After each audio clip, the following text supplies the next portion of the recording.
सन 1976 में बीमारी की शिद्दत के बावजूद अकरम पहलवान ने जापानी पहलवान एंटोनियो अनोकी से मुकाबला महज इसलिए किया था कि उन्होंने पहले खुद अनोकी को चैलेंज किया था और अगर वो मुकाबला करने से इनकार कर देते तो ये इनकी ख़ानदानी रवायात के मुनाफी होता और इनके ख़ानदान के नाम पर हर्फ आता। चुनाचे उन्होंने बीमारी के बावजूद अनोकी से मुकाबला करने का फैसला किया। 12 दिसंबर सन 1976 को मशहूर ज़माना भोलू पहलवान के ख़ानदान से ताल्लुक़ रखने वाले अकरम पहलवान जब नेशनल स्टेडियम कराची में जापानी पहलवान एंटोनियो अनोकी से मुकाबले के लिए रिंग में उतरे तो हज़ारों की तादाद में मौजूद जज्बाती शायकीन को सिर्फ उस मंजर का इंतजार था जब अकरम पहलवान एक ही दाव में अपने जवानी हरीफ को चित कर दे। लेकिन कोई नहीं जानता था कि अकरम पहलवान उस वक्त जिस्मानी और जहनी तौर पर इस काबिल ही न थे कि अनोकी का भरपूर तरीके से मुकाबला करते। अकरम पहलवान के भतीजे और भोलू पहलवान के बेटे नासिर भोलू इस वाक़े को 4 अशरे गुजर जाने के बाद याद करते हुए कहते हैं कि मेरे चचा ये कुश्ती तय हो जाने के बाद सख्त बीमार हो गए थे। उनकी शुगर ख़तरनाक हद तक बढ़ गई थी। मेरे वालिद भोलू पहलवान ने भी ये बात वाज़े तौर पर महसूस की थी कि अकरम पहलवान से इस कुश्ती के लिए वो तैयारी नहीं हो पा रही थी जो होनी चाहिए थी।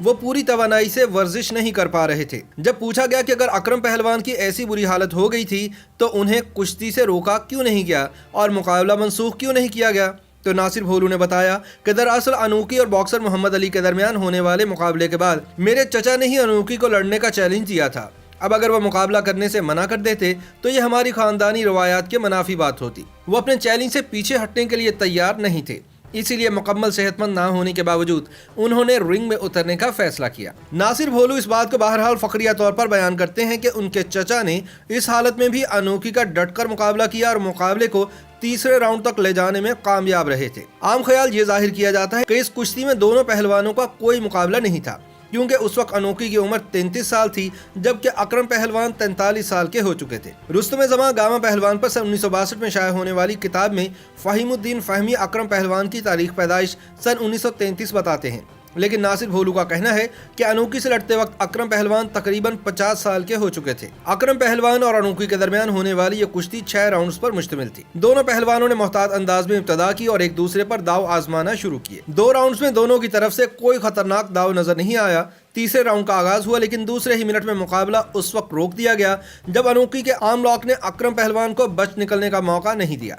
इस दौरान अकरम के कॉर्नर से इनके भाई और दीगर साथी रिंग में दाखिल हो गए। इस मौके पर दोनों जानिब से खासी गर्मा गर्मी देखने में आई, जिस पर अनोकी ने, जो खासे पुरसुकून नजर आ रहे थे, इशारे से अपने साथियों को रिंग से बाहर जाने के लिए कहा। अनोकी हाथ फिजा में बुलंद करके अपनी जीत का ऐलान कर रहे थे और इसके बाद शायकीन की तरफ हाथ लहराते हुए वो रिंग से नीचे उतरे और चले गए। दूसरी जानिब अकरम पहलवान टीवी कैमरे के सामने अनोकी पर मनफी अंदाज इख्तियार करने का इल्जाम आयद कर रहे थे। अनोकी और अकरम पहलवान की एक कुश्ती टीवी पर बराह रास्त दिखाई गई थी। इस कवरेज के निगरान पाकिस्तान टेलीविजन के सीनियर प्रोड्यूसर अतर वकार अजीम थे। वो कहते हैं कि एसएम नकी के अलावा हमारे डायरेक्टर मसलहुद्दीन और जुबैर साहब इस मुकाबले की कमेंट्री कर रहे थे। इस मौके पर जापानी टेलीविजन के लोग भी आए हुए थे।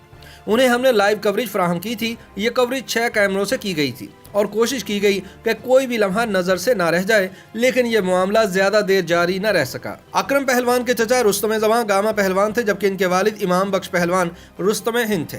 अकरम पहलवान ने अपने करियर में कई मशहूर कुश्तियां लड़ी और अपने दौर के बड़े बड़े पहलवानों को शिकस्त दी। याद रहे कि जिस नेशनल स्टेडियम कराची में इन्हें अनोकी ने शिकस्त दी, इसी मैदान में उन्होंने सन 1965 में इंडियन पहलवान हरदम सिंह को हराया था।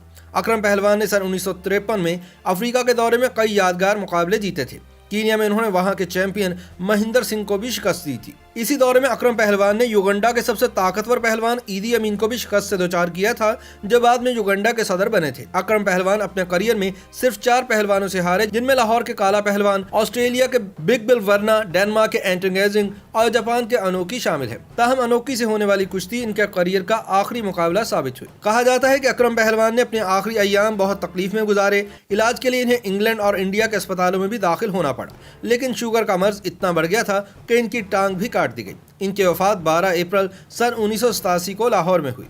नासिर भोलू कहते हैं कि इनके वालिद के साथ भी यही हुआ कि शुगर की वजह से इनके गुर्दे खराब हो गए। अनोकी ने अकरम पहलवान को हराने के बाद भोलू पहलवान के बेटे नासिर भोलू को जापान आने की दावत दी थी और इस सिलसिले में इनके प्रमोटर को खत भी लिखे थे, लेकिन भोलू पहलवान ने अपने बेटे को इसकी इजाजत नहीं दी थी। लेकिन बाद में अनोकी झारा पहलवान के भतीजे और असलम पहलवान के पोते हारून आबिद को अपने साथ जापान ले गए ताकि वो वहाँ तालीम हासिल करने के साथ साथ पहलवानी की जदीद तरबियत भी हासिल कर सकें। YouTube पर गूगली न्यूज देखने के लिए youtube.com की सर्च बार में गूगली न्यूज टीवी टाइप करें। गूगली न्यूज के पेज पर सुर्ख रंग के सब्सक्रिप्शन वाले बटन पर क्लिक करना ना भूलिए। YouTube पेज पर अपलोड होने वाली वीडियोस से बाखबर रहने के लिए बेल आइकन पर क्लिक कीजिए। आपको हर नई वीडियो के बारे में नोटिफिकेशन मौसूल हो जाएगा।